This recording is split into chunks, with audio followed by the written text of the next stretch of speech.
नमस्कार, आप देख रहे हैं बीटी न्यूज़ बिहार। मैं हूं आपके साथ गोपाल कुमार। अभी हम मौजूद हैं सिमरिया 2 पंचायत में, जो कि यहाँ मुखिया पद पर नामांकन करवा के आ चुके हैं अमृता कुमारी जी।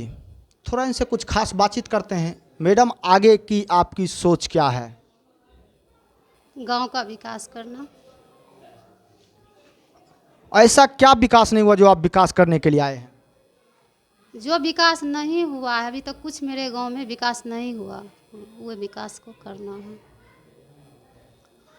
अब मेरे बीच मौजूद हैं मुखिया प्रत्याशी अमृता कुमारी जी के पति, जो कि संजीव कुमार सन्नी जी मेरे साथ मौजूद हैं। थोड़ा इनसे भी कुछ खास बातचीत करते हैं और कुछ जानकारी लेते हैं। सर, आगे की आपकी लक्ष्य क्या है? सर, सबसे पहले तो बीटी न्यूज़ के माध्यम से सिमरिया 2 के तमाम जनता भाई बंधु को हार्दिक बधाई देते हैं। और लक्ष्य तो हमारा एक ही है सर, सामूहिक विकास। जो सबसे नीचे पुदाम पे लोग हैं, उनको बोलने की आज़ादी, बैठने की आज़ादी, सोचने की आज़ादी, घूमने की आज़ादी, ये आज़ादी से छिन्न है सर। देश आज़ाद है, लेकिन ये लोग अभी भी मानसिक रूप से गुलाम हैं। इनको इनकी गुलामी से हटाना है। इनके परिवार में शिक्षा और स्वास्थ्य का अलख जगाना है। सर, बीते 5 वर्षों में क्या ऐसा काम नहीं हुआ है जो मुखिया पद पर आप आए हैं और आप ऐसा काम करके गांव में विकास करके दिखाइएगा? देखिए सर, बीते 5 वर्ष और उसके पहले भी 5 वर्ष, जब से पंचायती राज व्यवस्था हुआ है सर, जो हमारे क्षेत्र में मौलिक और मूल्य कार्य होना चाहिए वो तो हुआ ही नहीं है। जो हुआ भी है सर, उसमें गुणवत्ता की कमी है। रोड बना 1 साल भी नहीं पूरा है सर।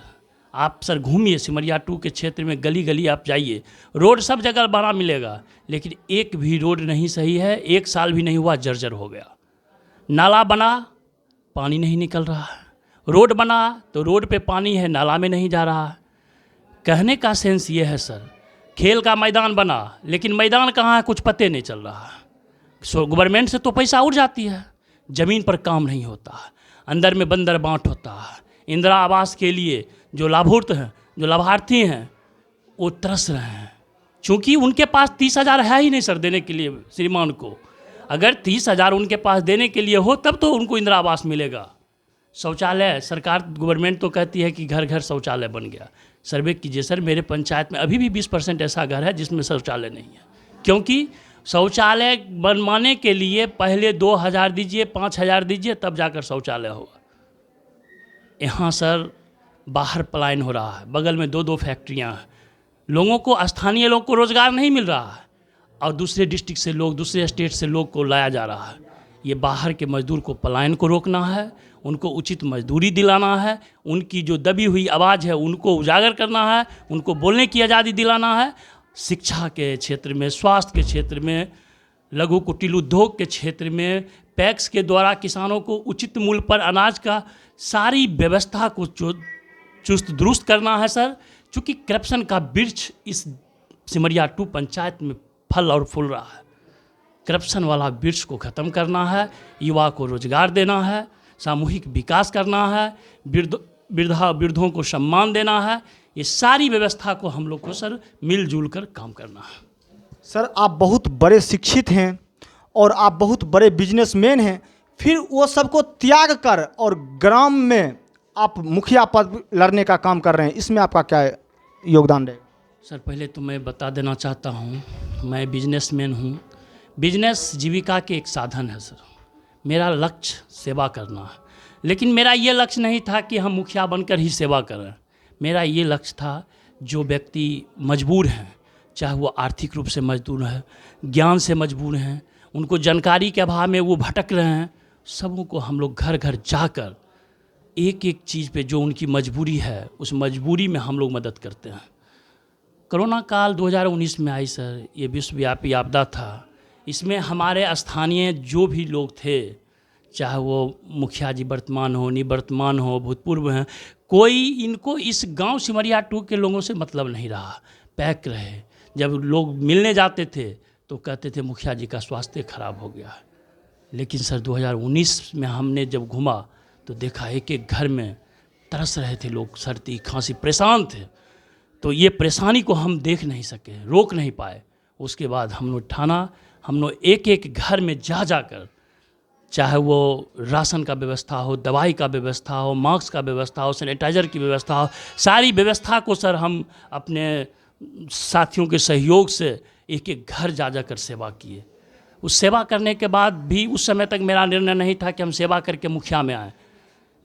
जब चुनाव का सूची जारी हुआ, लगा कि अब चुनाव होने वाला है, इसके बीच में फिर 2020 में सर कोरोना काल आया। उसमें भी ये लोग साफ जनता से दूर रहे, दूरी बना कर रखे। चुनाव का जब अधिसूचना जारी हुआ, जनता बंधु आना चालू कर दिए। उनका कहना हुआ नहीं, यह ऐसे ही करप्शन होते ही रहेगा, लोग जो ऐसे ही सर 5 साल अपना गंवाते ही रहेंगे। आप तैयार होइए और आपकी ज़रूरत है पंचायत में सेवा करने के लिए। तो सर हम लोग नेता बनना नहीं चाहते हैं, हम बेटा बन के काम करना चाहते हैं। मेरा जो बिजनेस है वो बिजनेस होगा ही। हम अगर हमको मैंडेट मिलता है, अगर मुखिया पद पे हम लोग आते हैं तो बेटा बनकर और हमारी जवाबदेही बढ़ जाएगी। ये जवाबदेही को हमको समझना होगा और हमको बेटा बन कर एक एक घर में साथ देना पड़ेगा। जिस तरह एक बेटा का दायित्व होता है माँ का प्रति, वो बेटा का दायित्व निर्वाह करना पड़ेगा। सर आपके क्षेत्र में शिक्षा का बहुत ही अभाव है, अगर आप मुखिया पद पर आते हैं तो शिक्षा पे आपका क्या जोर रहेगा? सर शिक्षा को तो इतना अभाव है, मेरे गांव में हाई स्कूल नहीं था। जब हम सोचे कि हाई स्कूल नहीं, हमारी बहन हमारी बच्ची है जब बीएड पढ़ने के लिए जाती थी, गरीब के घर में 500 रुपया 1000 रुपया मंथली देना मुश्किल था सर। हमने ठाना नहीं, हाई स्कूल होना ज़रूरी है। हाई स्कूल के लिए हम एक आवेदन तैयार किए सर। यहाँ से बीओ साहब से लेकर जिला गए और जिला से हम लोग को पटना भी जाना पड़ा। दौड़ कर हाई स्कूल का व्यवस्था करवाए। कसहा मध्य विद्यालय को अपग्रेड कर हाई स्कूल में अभी पढ़ाई जारी है। फॉर्म भी भराया है सर 10 क्लास का। और हमारा प्रयास है हम मुखिया बने, नहीं बने, मुखिया बनना तो मैंडेट की बात है, वो मेरे हाथ की बात नहीं है। जनता भाई, जो जनता भगवान जो करेंगे वही तय होगा। लेकिन हम अगर सत्ता में आते हैं फिर भी, मुखिया बनते हैं फिर भी, नहीं बनते हैं फिर भी, हमारा प्रयास है कि ज़मीन की व्यवस्था कर सरकारी भवन का निर्माण करवाना और यहाँ जो है शिक्षा को पुरजोर शिक्षा पे ध्यान देना, चाहे वो हाई स्कूल को +2 करवाना, प्लस यहाँ सर एक भी टेक्निकल ट्रेनिंग स्कूल नहीं है, टेक्निकल ट्रेनिंग स्कूल का व्यवस्था करना।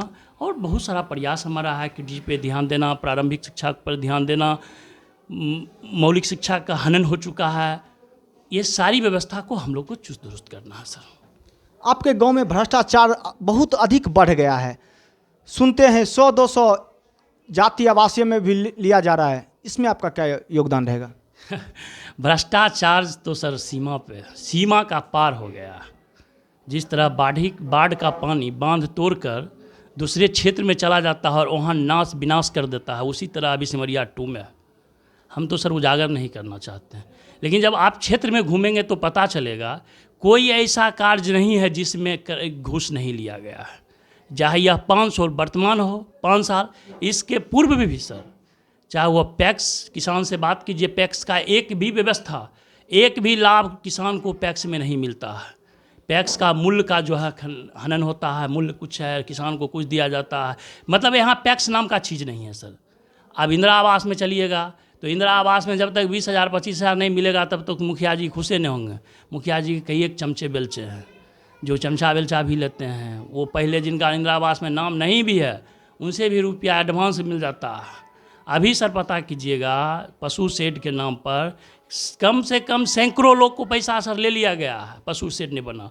वर्तमान मुखिया जी के लड़का रामकपाल जी हों या उनके पूर्व जो मुखिया हैं रामानुज सिंह थे, उनके द्वारा भी सैकड़ों सर लोगों से पैसा लिया गया, शेड नहीं बना।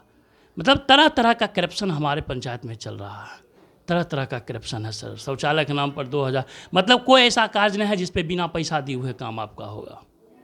करप्शन तो चरम सीमा पर। अगर जनता आपको अपना बहुमूल्य आशीर्वाद देते हैं तो आप किस तरह उनके सुख दुख में उनका साथ दीजिएगा? सर ऐसे तो 7 जवाबदेही पहले थी, लेकिन अब तो हम वादा कर रहे हैं कि आपका बेटा का रोल करेंगे। तो उस घर में अगर हम बड़ा बेटा बन के जाते हैं तो उसके नीचे छोटा भी होगा। हमको माँ बाप भाई बहन सबको समझना पड़ेगा। हर घर मेरी माँ है, हर घर में मेरा भाई है, हर घर में मेरे पिता हैं। जिस तरह से अपने माँ और पिता भाई को प्यार दुलार और सम्मान दिया जाता है, उसी तरह का सम्मान पूरे पंचायत में देना होगा, तभी हमारा वादा पूरा हो पाएगा सर। अभी मेरे चैनल के माध्यम से आपको पूरे बिहार देख रहे हैं, तो मेरे चैनल के माध्यम से आप पूरे मतलब अपना ग्रामवासी को क्या कहना चाहते हैं?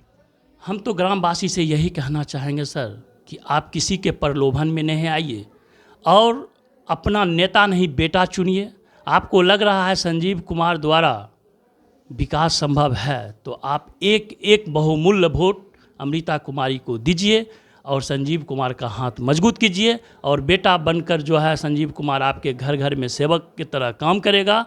इससे ज़्यादा सर क्या उम्मीद करेंगे? जैसा कि आपने इनका पक्ष सुन लिए, ये बोले हम नेता नहीं बेटा बन के आएंगे, हम सबको एक समान मानेंगे, सबको उनका विकास दिलवाएंगे और हम सभी के साथ मिलजुल कर काम करेंगे। हम नेता नहीं हमें बेटा चुने। तो ठीक है, जनता भगवान होते हैं, वो सारी बातों को समझ रहे हैं, तो अपना एक एक बहुमूल्य वोट सोच समझ कर मतदान करें। तो ठीक है, बने रहिए BT न्यूज़ के साथ। मैं आपके साथ गोपाल कुमार।